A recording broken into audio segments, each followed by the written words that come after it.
Welcome to the HopeLine. HopeLine with Dawson McAllister.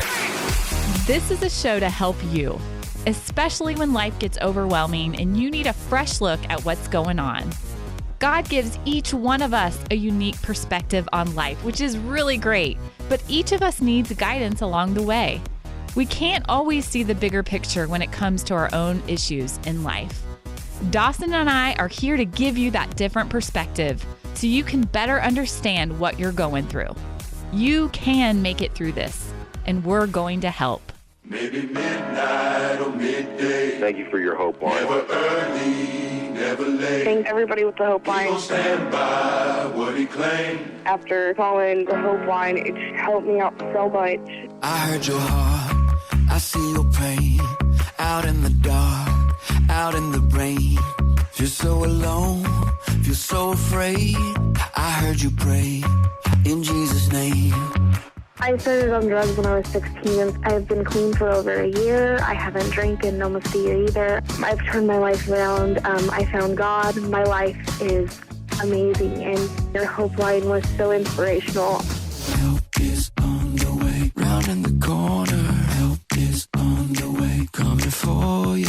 I finally got the courage to get on your website and talk to one of the members of your staff. The most important words that I heard from them were that God loves me and He's going to take care of me no matter what. Now, you can't get much better advertisement for our off-air Let's Talk HopeLine than that. You're going to get some people that are going to love on you. Plus, they've been around the track a few times and can give you some advice that could absolutely change your life. Remember, we have the HopeLine. It's there for you. The price is right, and you're going to find a lot of love there just for you. Round in the corner, help is on the way. The HopeLine with Dawson McAllister. Donald in Tulsa, what's going on with you tonight, my friend? I just wanted to say thank you so much. When I was 16, I'm 19 right now, I was going through a really dark period of time in my life where I had a very abusive family that didn't care about me at all. And I listened to your radio station when I was 16 for the first time, and back then I didn't really see a light out of it. But I wanted to call and say thank you because today I'm sitting in a position where when I turn 20, I will get my aviational EMP license to work on airplanes, and I've already got a job offer in Britain. You turned my life around when I didn't see a light, and I just wanted to call and say to everyone that's out there that's listening that no matter how dark things get and what you see, that there's always a light. There's always a way out. To never give up. Donald, it's great talking to you. You're encouraging. We're proud to be part of your life. Thank you. And proud of you, big time. God bless you. You're listening to the HopeLine with Dawson McAllister. I'm Dawson McAllister, and Apostle Paul was talking to a group of people who had drifted away. And he says, I'd like to talk to you about heavier things, but you have become dull of hearing. I think when somebody loses their hearing, it's probably not, for the most part, immediate. Slowly, their hearing goes away. One day they go, what? I can't hear like I used to. What's the problem here? Dull of hearing. Maybe that's where you are tonight spiritually. Apostle Paul would say, I have a lot to share with you, but you can't handle it because you've become dull of hearing. Tonight's the night to wake up. You're going to hear some calls that are going to blow your mind. God's going to take the wax right out of your spiritual ears so you can hear it and say, man, I got to get back to where I was when I could hear things from God, when I was really alive. We offer that to you tonight. Take a chance. Stay tuned. You'll be glad you did. The HopeLine with Dawson McAllister.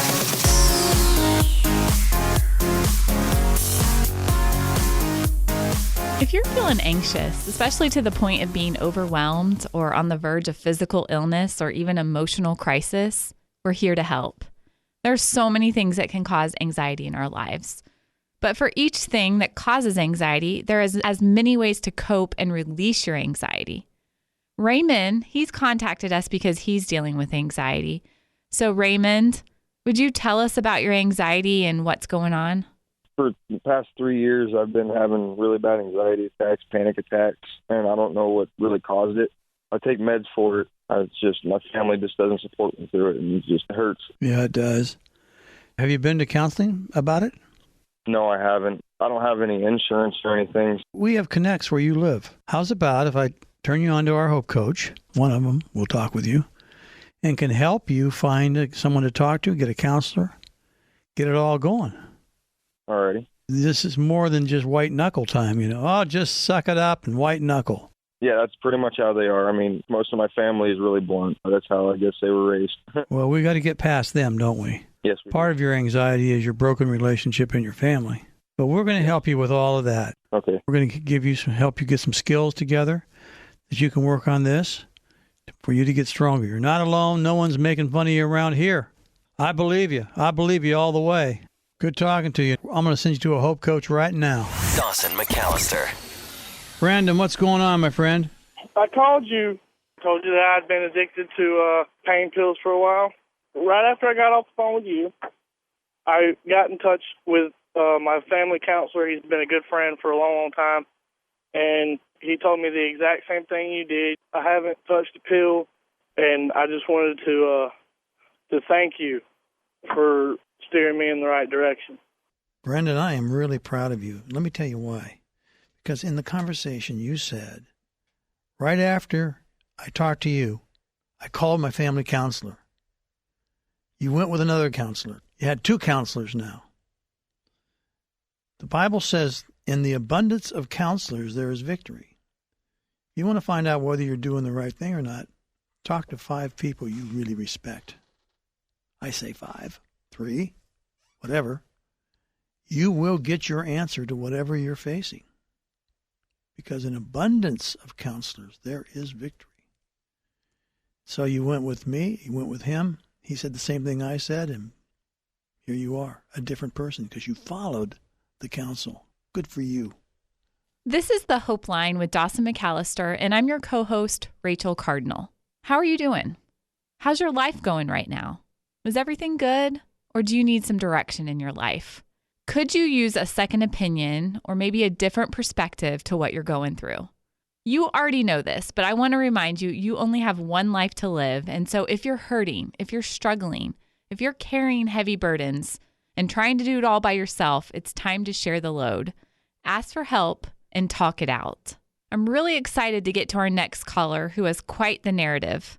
Hey, Ryan, we hear you have an inspiring story. I do, as a matter of fact.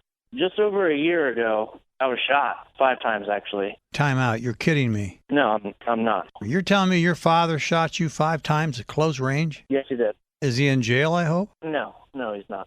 How did he beat that rap? Because I refused to speak against him, I guess.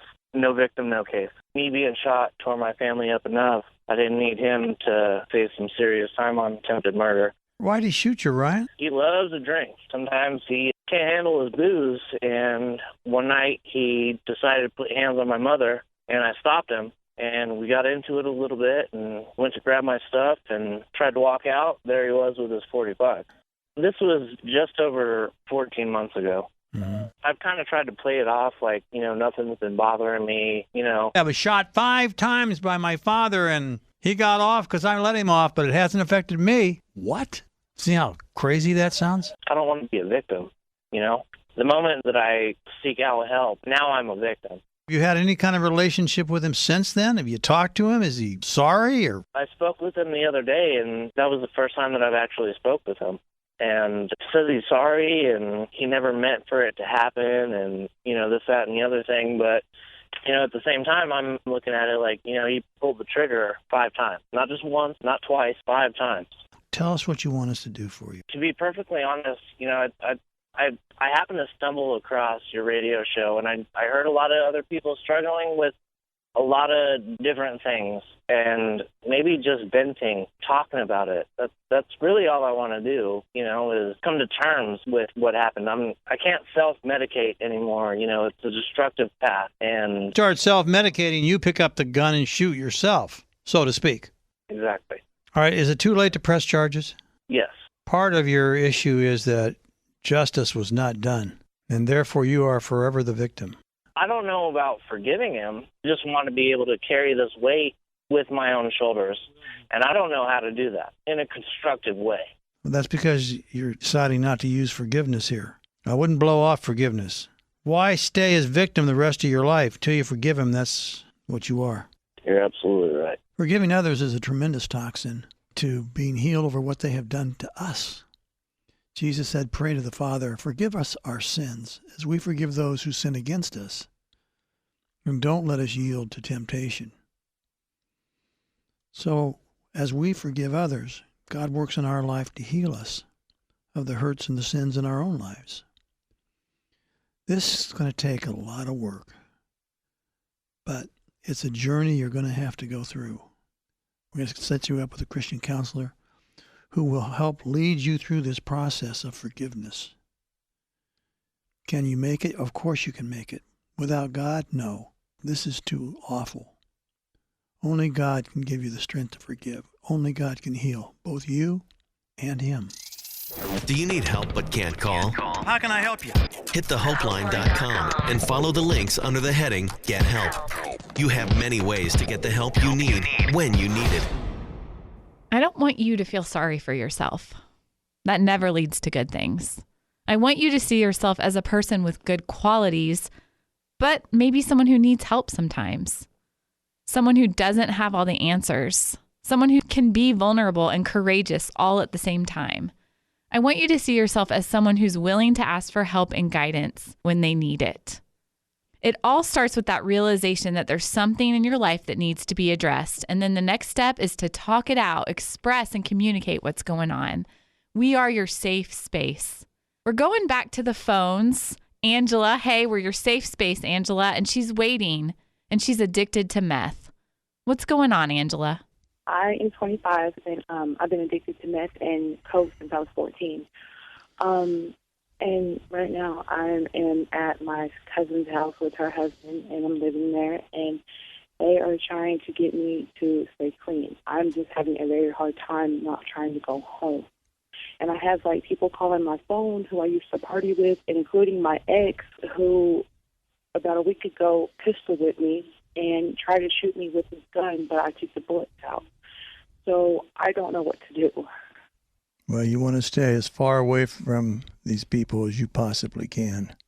If you go back to your old hometown, where are all of your meth friends and cocaine friends and psychopath friends are, you're dead. As simple as that. You're dead. I mean, I was with the guy who beat me since I was 14. You know, it's 11 years, and he made me start doing it the way that he did it, and I've been addicted ever since. And if I wouldn't have took the bullets out of the gun, he would have shot me. Angela, your main problem is you do not understand the gravity of what's going on here.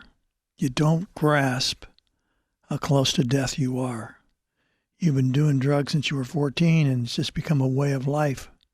But soon, sooner than you think, it will become the way of death. Wrong friends, wrong actions, wrong consequences.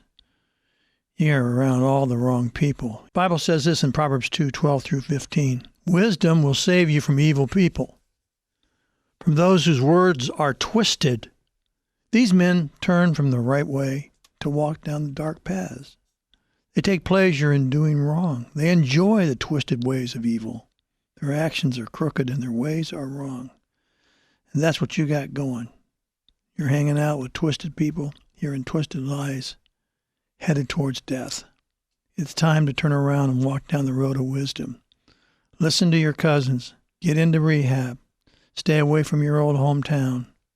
Change your ways. That is, if you want to live.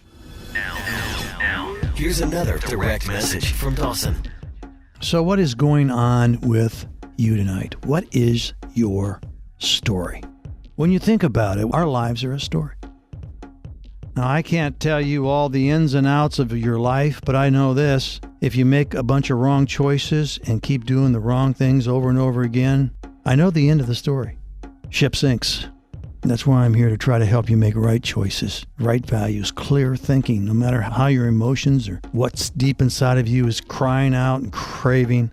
I think I can help you. So please stay with me, because you have a life story It needs to have a happy ending. Will your parents not listen to you? We will. Hey, I'm glad you called. What's happening? Okay, when I was 12 years old, I was molested by my mom's, it was her friend's husband. He molested me when I was younger. I'm 27 years old now, and I still think about it because the guy lives on my street. I have nobody to turn to. I have all this anger and sadness. I break down just about every time I see him. I just don't know what to do. I don't know how to cope with it. I need help. Are you in any kind of danger because he lives down the street? Is he trying to? No, sir. No, it's just bringing back the memory Sure. what happened, you know. And you can't move? You can't move from where you are? No, I stay with my grandmother and helping her out, you know, because she's disabled. Does your grandma know about this? Yes, sir. Everybody knows about it. When I was 12 years old, I talked to the social services, and they said, and they went to question him, the cops did, and he lied, saying that he didn't do nothing, all because I was a little boy, making up lies. You know, you have a very powerful story, a story that you'll be amazed at people who want to help you. You know, you don't want to use it as just a reason to say, please feel sorry for me. No, I don't. You're looking for ideas, but you will find that as people that you talk to, most of them will really support you. So it's a matter of getting the right people into your life, or you finding the right people who can help you. Mm-hmm. And the more you tell your story, the better you become and the better you feel. Yeah, it's really hard for me to open up to and trust people because of what happened to me. Sure. But you're in the process of getting well. You had the courage to bring it to the light back when you were 12 years old, 15 years ago. Mm-hmm. And that shows me that you will have the courage to continue to tell your story in a way that's constructive. I'm going to send you to our off-air Let's Talk Hope line. Okay, we will find someone that you can trust who can help you either through emails. There's a bunch of different ways we can go here. But I would start where you start. How's that sound for common sense? Start where you start. And that's telling your story over and over again. Get the help that you need from others. You never know where good advice will come from and how it could change your life. It's powerful when the truth is freed. Dawson McAllister. I'm glad you called. What's going on? Hi. I lost my grandmother back in November, and it was kind of sudden. She was sick and everything, but my uncle called one morning and said she died 5 minutes after my mom was on the phone with the hospital saying she was getting released from the hospital. So it was kind of like out of the blue. That hurts. Oh, it hurt so bad. And my family kind of disowned me at the funeral because my grandmother was a Catholic. Who disowned you? My mom's side of the family. 2 of my aunts and my uncle. They disowned you for what reason? Because my grandmother told me that she wanted a Catholic funeral.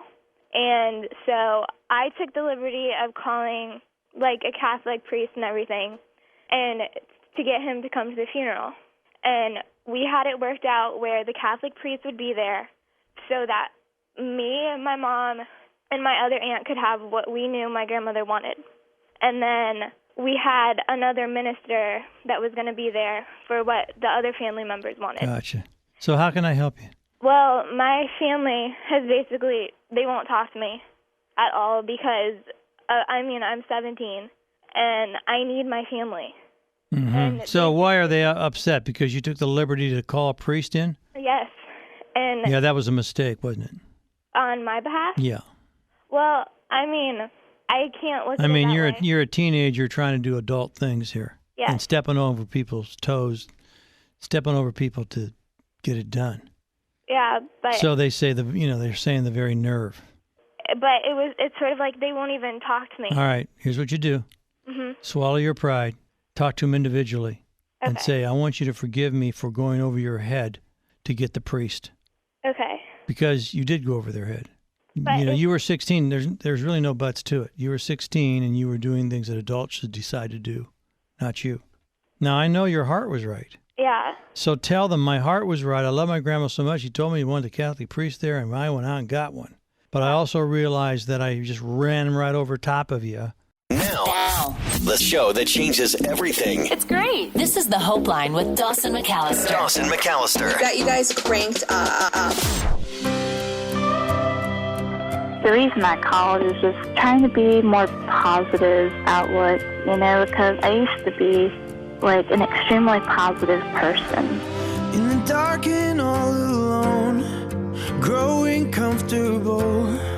Are you too scared to move and walk out of this tomb? I would just look at the glass half full instead of the glass half empty when it came to anything. I think when I get put in certain situations in life, that all tends to go downhill into a little spiral. You have a negative perspective on life. Exactly. But that's not me, and I know that. Well, who else would it be? Rise up, take a breath, you're alive now. Can't you hear the voice of Jesus calling us out from the grave like Lazarus? Let me just say this. One of the things you need to work on is positive thoughts. And this is really basic, but here's a positive thought. I am deeply loved. Here's another one. I am determined to become loving to people around me. I have a lot to offer for people at work. People need me, and I want to be there for them. And just get with a counselor, just come up with them, put them on 3x5 cards or whatever, and just go over those thoughts so that we flush out all the negatives going on in your mind and put in positives. Have you heard the Dawson McAllister podcast? Our podcast is a lot like this show, but it's topic specific. Every episode, each one is based on one topic, such as addiction to opiates, dealing with anxiety, cheating, lying, love addiction. We really quickly get into the deep issues of life and discuss real solutions that work. You want to know how to stop lying? Check out episode 19. You want to understand how to deal with verbally abusive parents? Episode 25 is for you. How to move on from your ex? Episode 17. And when you feel like there's nothing good in your life, listen to Tiffany's story in episode 35 and the guests we had on during that episode who loved Aunt Tiffany and gave her encouragement, and they'll encourage you too. We weren't meant to face our issues alone, so get help through our podcast, the Dawson McAllister Podcast. You can also share it with your friends or share specific episodes that relate to what they're going through. Follow and download the Dawson McAllister Podcast. Be sure to check it out, our past episodes, as well as each one of our new releases. Find it at TheHopeLine.com under shows or through Apple Podcasts, Spotify, our HopeLine YouTube channel, and Amazon Music. This is the show where the truth comes out. I feel stuck. Go get it out. I don't know what I'm going to do. It's time for you to do the right thing. No rules, no restraints. This is Dawson McAllister. Have you ever heard of love addiction? Well, one of the problems with love addiction is that those that are love addicts may not even realize they are one. You could be a love addict if you're willing to stay in a dangerous relationship to avoid being alone. You could be a love addict if you count on your partner to heal all of your hurts. You could be a love addict if you put impossible expectations on your boyfriend or girlfriend. You could be a love addict if you look for love in all the wrong places. Now, Haley's up next and could possibly be a love addict. Haley, what's going on? Well, I just broke up with my boyfriend Friday. We've been together for 1.5 years. From the start, he had a really bad drug problem, and then he quit, and he just smoked weed and drank and stuff, and then he had a really bad alcohol problem, and then stopped, and then so now he just gets high all the time. I've tried to help him. I've tried to do everything I can for him. I've done possibly everything. I mean, he has legal issues. I've paid for those. I've done as much as I can. All I've tried to do is help. That's all I've wanted to do is help him. I wanted to give him the life that he never had. I'm really spoiled, and I come from a really good family. And he doesn't. He comes from an awful family who are just drug addicts and deadbeat people. And I just feel so sorry that I just want to help him, and I love him so much. I couldn't do it anymore. He wasn't doing anything. He hasn't had a job for almost a month now, and he doesn't seem like he wants to try. All he does is just get high all day. Well, if your boyfriend's a deadbeat, you will have a deadbeat relationship. This guy's like an anchor around your neck. And that's what everyone says, and I just want to, I don't know what I did wrong. You only need an anchor if you have a boat. Did I do the right thing? Well, you did the unhealthy thing. Stay with them or break up with them? Stay with him. As soon as you begin to see that he was a mess, that he was using you, and that he had all these drug and alcohol issues, I listened to you, and you're obviously smart and a good woman. But the moment you saw that he was going downhill and you were trying to prop him up, that's when you got off on the wrong foot here. Now you're way off whack. Now you're emotionally all worked around because of him and because of your response to him. That's going to take some doing to get you away from him and get you stable again, emotionally, relationship-wise, so that you can have another relationship. Don't be in any kind of a hurry, though, because there's a lot of healing that's going to take place. But you have propped this boy up, Mr. Anchor, long enough. Should I be friends with him? No, that's not going to work. He knows how to play you, and he'll play you every time. Like, every time I've left, I've always just turned around. Like, I've gone to the driveway, and I've turned around, and I've gone back, because I feel so bad for him. I love him, and I don't even know. I mean, like, I do love him. I just feel bad because he has nothing. You can love him, but that's not a reason to have a dysfunctional relationship with him. Yeah. I mean, yeah, you care, and you're a very merciful, sympathetic person. That's not a good enough reason to just carry this guy. That's what you've been doing, carrying him. All the while, he's been using you. What a waste of time. So do I just move on? Yes. I shouldn't even try again. Even if he gets better, I shouldn't try again? He's got a whole lot of work to get better. He needs to find a man who can help him deal with his alcoholism and all the issues that he has. Not you. He'll just play that mother thing to the end. He'll play you and stay with you as long as you'll put up with it. He's got a good thing going. He knows it. Good for him, but bad for you. I mean, really, Haley, I know this is a direct, but is this the best you can do? No. I mean, you told me what a great home you came out of. I believe you. You tell me in so many humble ways that you're a loving person. I believe you. You're a sympathetic person. I believe you. But come on, is this the best? This isn't even close to the best you can do. That's what they told me from day one. That's right. And they were right from day one. I mean, your friends love you. They don't have any skin in the game, except they love you and hate to see you used like this. I usually don't talk this direct, but will you let me for a second? Yeah, that's fine. If I were you, I'd be real embarrassed. I kind of am, especially with my family. Oh, well, why put your family through this? I wanted to make his life better. Well, while you were trying to make his life better, notice I said trying, heavy on the trying, you were making their life worse. They don't deserve it. Yeah. I feel bad. Well, I'm not trying to shame you into breaking it off with him, but I am trying to get your attention here. Everybody and his brothers told you the same thing, including me here. Don't you think and his brother really has. His, legitimate brother has told me, why are you with him? I mean, has asked me that question.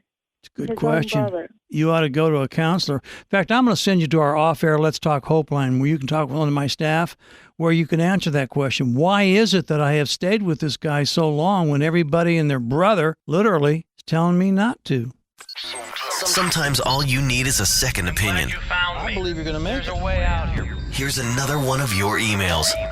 Got a simple email from Christy. All right, now listen to this. Why can't some guys take no for an answer when it comes to a relationship? Simple. What is it? 10 words? Why can't some guys take no for an answer when it comes to a relationship? Now, I need to think about this some, but off the top of my head, because no implies failure. No implies rejection. No implies you're not up to somebody's standard. And there are some guys whose self-esteem are so low that they can't take no. And so when you say no, they refuse to take it because of what they think it means to them. They have misinterpreted the no. Really, you could, if somebody says, hey, I want to break up with you and I don't want to do this, I don't want to do that. What it might be saying is there's somebody better for you out there besides me. We did a study on this a while back. Did you know that it takes, the average person before they get married will have 10 dating partners. So that means there's 10 no's in there somehow back and forth before both agree on a yes. So Christy, be kind, be firm. If you feel like you got to say no to whatever it is, just keep on saying no. Eventually, he'll get the message, and you're not responsible for his low self-esteem. You're not responsible for his reactions. You're responsible to be true to yourself with your own value system installed, your own conscience, and it's okay to say no. Dawson helps someone else. Next. When someone is dying, it's horrible. It's hard. It's, just agonizing sometimes. But it can also give you the chance to make amends, to let them know how much you love them. It can also give you an opportunity to forgive them face to face if that's needed. Now, Morgan's father is dying. And the thing is, they haven't spoken in 3 years. What's going on, Morgan? Tell us all about you and your father and your relationship and what's been going on. It's been 3 years since I've spoken to my father due to differences and just the way I grew up with him being verbally abusive towards me. And I joined the military. I gained a spine, and I finally stood up to him when I was 18. And we haven't spoken since. And I recently found out that he has lung cancer. And I don't know how much time I'll have left until he's gone. And I'm down in Oklahoma, he's in Indiana, and I really want to go confront him and speak to my father when I go home. He doesn't need any confronting. He's dying. Mm-hmm. Usually when you get lung cancer, it's lights out. What I would suggest that you do is take a crash course in how to forgive. Go to your minister, priest, counselor, and say, hey, I want to go see my father and do all I can to make peace with him. All you can to make peace with him. That doesn't mean you'll make peace with him, but you're going to do your part. You don't want him, in the casket there at the funeral and you're going coulda, shoulda, woulda. You want to do all that you can. You want to be able to say with a clear conscience, I did everything I possibly could to make peace with him. Mm-hmm. So we don't need to confront. We need to forgive. And besides, our motivation is not simply for your father, as it is for the Lord.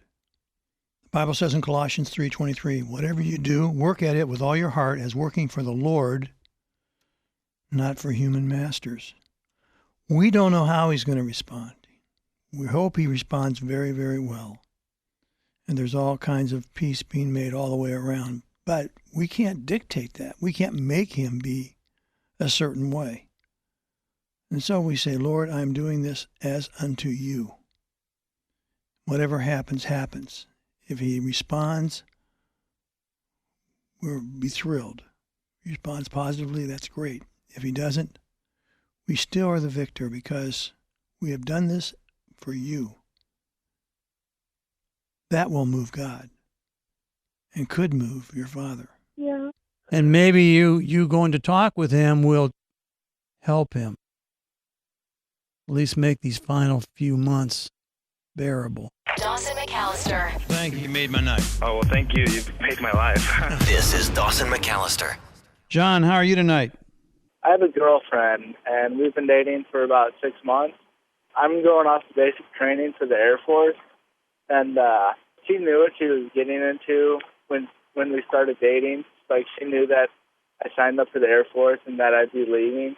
But now it's getting closer to that time, and at least the past 5 nights she's been crying, and I just want to be there to comfort her, and I'm just not sure what's the best way. Well, first off, we want to be kind to her. We want to listen to her. We want to be there when she cries, but ultimately, we have to watch her and see if she gets over this. Not everybody is cut out to be the wife or the girlfriend of somebody in the Air Force. Because let's face it, you're gone a lot, you move a lot. Yeah. And you could be in harm's way. And it's your dream, but it isn't her dream. So you want somebody who's going to join you in your dream and back you. Now, does that mean she just doesn't get sad and a little weepy as you get ready to leave? No, that's understandable. But is she going to stand with you? Because you need someone who will team up with you to follow the dream. Yeah. And, she says, I've asked her that, and even now she says, no matter what, no matter if it's half a year that I'm gone, it's still worth it in the end. Because, we do want to get married someday. John, this is going to be a great test. Yeah. Tests are always hard. That's why we call them tests. But Yeah. at least you're going to find out, aren't you? Yeah. Rather than just get into some big emotional fling and then the sexual fling and then there's a baby and then it all blows up. You're going to find out. Be kind, be understanding, but the fact of the matter is you're leaving. And so be sensitive. Meanwhile, let her know this is the dream. This is what I've chosen for my life. Time will tell, John. Turn it up. Turn it up. You're listening to the show That changes everything. This is the Hope Line With Dawson McAllister. This is really kind of hard to say. I've never really said it. When the best of me is barely breathing. When I was 22, when I'm not somebody, I actually had I believe in. An abortion. Hold on to me. Yes. I just don't know how to get past When it. I miss the light, the night is stolen. I wish I could take it back. When I'm slamming all the doors you've opened, hold on to me. I just kind of have a lot of hate for myself because I just can't believe that I took a life away. I don't know what I was thinking. You were younger, you were overwhelmed, you didn't know what to do, you were afraid, and so you thought you were doing the right thing. It's not easy to go full term with a baby when you're all alone and the boyfriend, sex and run guy. But now, according to you and your value system, you didn't do the right thing. And that's why I actually called and wanted just to tell you first. I've never talked about it, and so I've just kind of kept my mouth shut about it. Yeah, well, that's not the answer either, is it? So, where is your baby, do you think? I hope that he or she is up in heaven. Let's talk spiritual just for a minute here, okay? Let's assume you're right. You think your baby wants you to feel all this self-hate. I just feel that they're very mad. You don't know that. In a way, it feels good to finally, kind of talk to someone. That's my point. Don't underestimate the power of talking it out. Tell us your story at TheHopeLine.com. HopeLine. HopeLine. You're listening to the HopeLine with Dawson McAllister. Relationships are hard, aren't they? I don't have to tell you that. If you've been in any kind of long-term relationship, you know you have to often think of the other person before you think of yourself. And that's hard to do. You have to be kind and supportive, patient, loving, communicate well, be a good listener. Those are just some tough things to do, but that's what makes a good relationship. Hey, you're going to mess up sometimes. That's nothing to get down on yourself about. We all mess up, but then you get back up, you try again in your relationship. So Curtis is on the line and he says he's having issues with his girlfriend. Let's find out from him what's going on. Hey, Curtis. Hello. What's up with you and your girlfriend? Well, I've been dating this girl for the past 6 months, and that's been going fine. But there's another girl who I've known for about a year who me and her have been really good friends. And, well, last weekend she was texting me, and she stopped for a little bit. I thought she went to sleep. However, about a couple hours later, she said she had been raped by one of her exes who she had just recently broken up with. And I told her to call the police, the whole basic thing, make sure you are okay. Are you all right? She said she was, and I was freaking out about this. However, even later, about 4 hours, maybe 5 hours later, she starts texting me again. And this is where it gets weird. She asked me if I wanted to perform sexual activities with her. She wants a hookup. Yeah, she wants to hook up with me. I told her straight off the bat, no, it's kind of messed up. I told her, I have a girlfriend, not married, all that deal. And she's like, oh, okay. Well, I went home this weekend.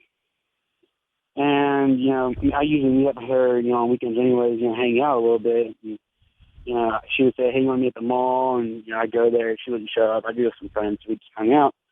And this happened a couple other times. Well, eventually, she actually said, hey, you want to come over to my house? Going back to the other story, how she texted me, was asking to hook up after the whole deal with her being sexually assaulted by her ex. It threw up red flags, and I was already kind of going, whoa, what's going on here? Mm-hmm. Me too. When you were telling the story, the red flag went up on that one. Yeah, it really went off alarms and everything. But my question is, like, if everything that's been going on, she's been emotionally unstable, and literally I had to talk her out of suicide that night. Maybe. Yeah, no, I did. Well, what I mean is I'm not sure. You did the right thing to try to help her out of suicide, but sometimes they just play these games. Yeah, I was raped. No, I think I'm going to kill myself. And always take suicide statements serious, but at the same time realize you could also be being played. Yeah. I guess my question is, she has been emotionally unstable this past week. And I'm guessing it's from the breakup with her boyfriend. All of her friends are also my friends, They're like, yeah, she's taking it really hard and not really acting right. My question is, how do I, let her down? Because I've told her twice, I have a girlfriend, that whole spiel. But how do I let her down in a way that, won't, like, destroy her or whatever? Because I don't want to say something to upset her. You're not responsible for her. She's responsible for her own reactions and her own emotions. You're not responsible. You are responsible to her. And that means be loving, kind, but firm. This is a girl you want to stay as far away from as you possibly can. This is the kind of girl that on a lonely night will be there, all right. She'll be there. But she'll be there and you'll get messed up. You do not want to be near her. Break off all ties with her. Send her someplace else to get help, like our HopeLine, 800-394-HOPE. But fix it so that she can't text you. Get a whole new setup. Don't let her on your Facebook. And tell her, I know you have issues and I know you want to hook up, blah, blah. I want to be as kind as I can, but I want to be firm too. I do not want a relationship with you. I am not going to have a relationship with you of any kind. That's how dangerous this girl is. All right. Am I making sense, Curtis? Yeah, you're making a whole lot of sense. Like, I understand what you're saying, and I really appreciate it. I was just lost in the subject, but now I'm thinking about it. That's actually probably the best thing I can ever really do in this situation. Yeah, don't let your ego or anything else keep you from hanging around with her. She'll seduce you in a heartbeat. This is the HopeLine with Dawson McAllister, and I'm Rachel Cardinal. If you have anxiety but have never taken the time to learn more about it, I have a quick guide you may want to read. It's our ebook. It's called Understanding Anxiety. It explains what anxiety is, what causes it, what it feels like, the different types, how to deal with it, tips for managing it. Did you know that there are two main causes of anxiety attacks, also called panic attacks? The most common cause is called high-degree anxiety. Thinking you're in danger, it causes the body to produce a high-degree stress response. The second main cause of panic attacks is chronically elevated stress. When stress builds up with no relief, it can cause your body to have that involuntary stress response. All of this, along with information to help a friend with anxiety and a spiritual perspective on anxiety, can be found in our ebook, Understanding Anxiety. Download it for free at thehopeline.com/ebooks. Dawson McAllister. Thank you for calling me. What's happening? For the past, 5 or 6 years, I've had a lot of trouble with depression, and I don't really know who to talk to about it. Have you ever talked to anybody? Just a very close friend of mine. She's not really equipped. No. I mean, she can listen, and that's powerful. No, I mean, that's great that she listens. I'm not knocking that. She doesn't really have the kind of skills to see you through your depression. No. She's kind of been through the same thing, though, and so it helps a little to at least have someone who can relate to what I'm going through. I'm with you on that. I just want to make the point that she's good up to the point, but we need more.